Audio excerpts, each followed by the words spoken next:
Shalom, jumpa lagi di Sinek Rohani bersama saya Pendeta Mazmur Marbun. Topik kita hari ini rahasia sukses Raja Daud. Kita mau belajar tentang kehidupan Daud, bagaimana dia menjadi seorang besar, seorang raja yang dimulai dari nol, dimulai dari bawah. Dia bukan anak raja, dia anak orang biasa, tapi dia bisa naik menjadi seorang raja. Tentu ada rahasia besar di dalamnya yang kita perlu gali, kita perlu pelajari, supaya di masa kita, di generasi kita, kita pun menjadi orang-orang yang sukses, tentu karena diberkati Tuhan.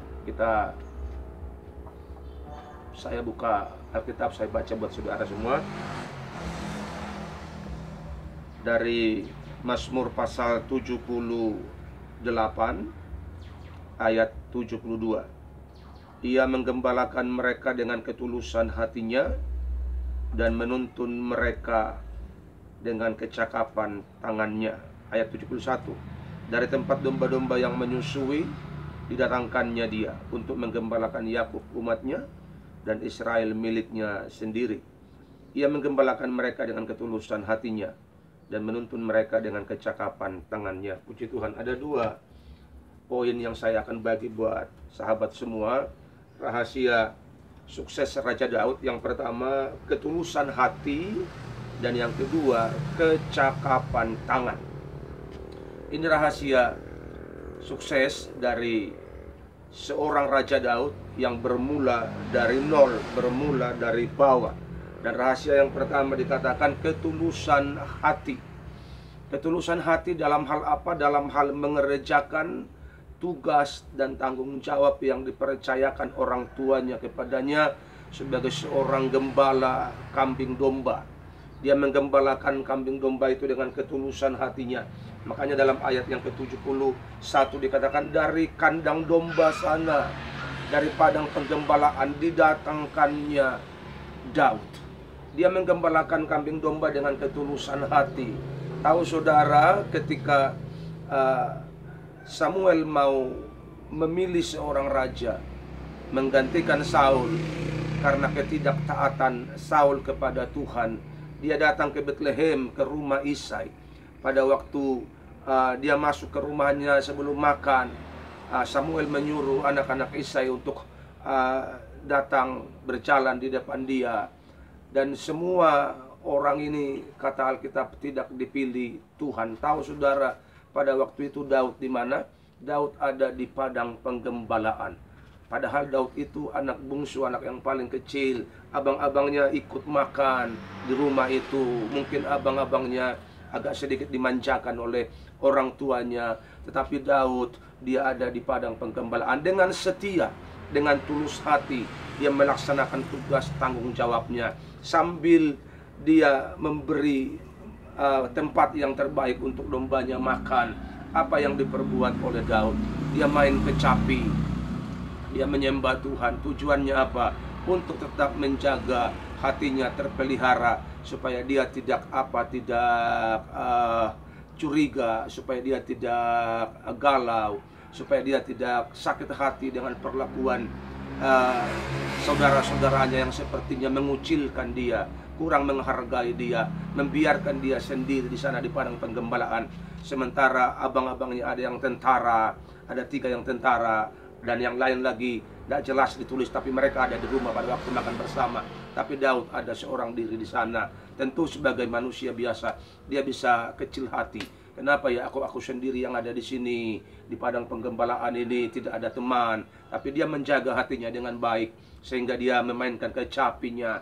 Dia mulai menyembah Tuhan, dia mulai menyanyi buat Tuhan. Supaya apa? Supaya di hatinya terhibur, hatinya kuat, hatinya terjaga, sehingga dia tidak mengizinkan kepahitan, tidak mengizinkan dendam, tidak mengizinkan sakit hati, tidak mengizinkan amarah berkuasa dalam pribadinya. Dan semua itu ditampik oleh sikap pujian dan penyembahannya kepada Tuhan yang selalu dilaksanakannya dengan tekun, dengan rajin. Dia menyembah Tuhan. Hanya Engkau pribadi yang mengenal hatiku, tiada yang tersembunyi bagimu. Kira-kira begitulah pujiannya kepada Tuhan. Kalau Daud ada di situasi kita sekarang ini, dia menjaga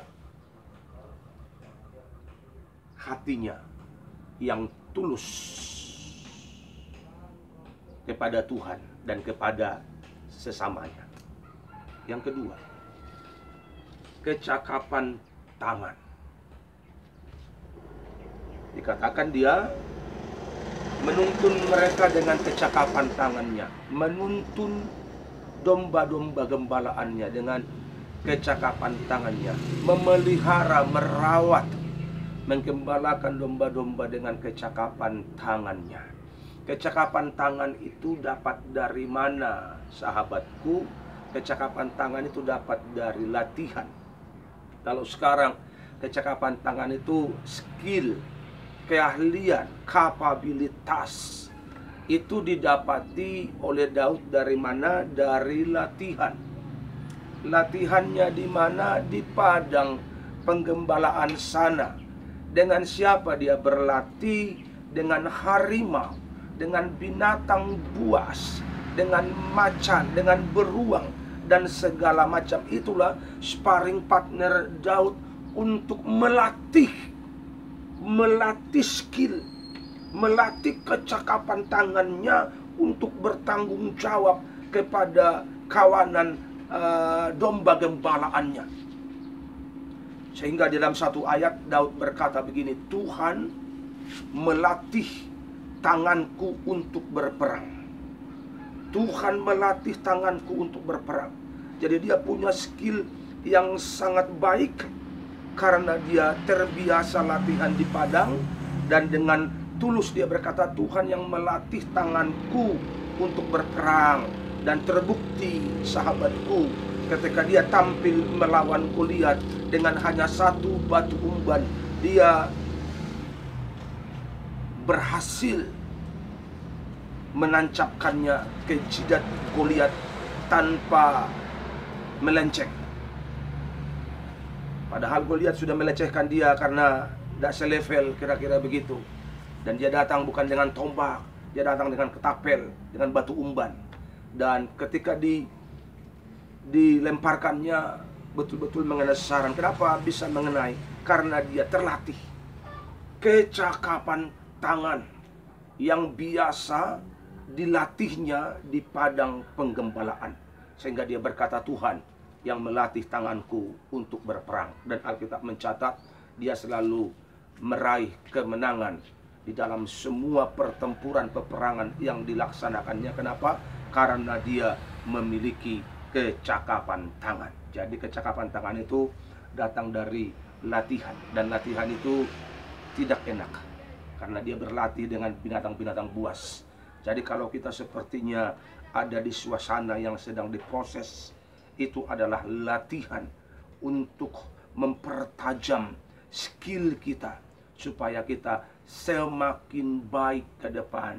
Tampilnya kita semakin baik, semakin excellent, sehingga hidup kita bisa memberkati banyak orang.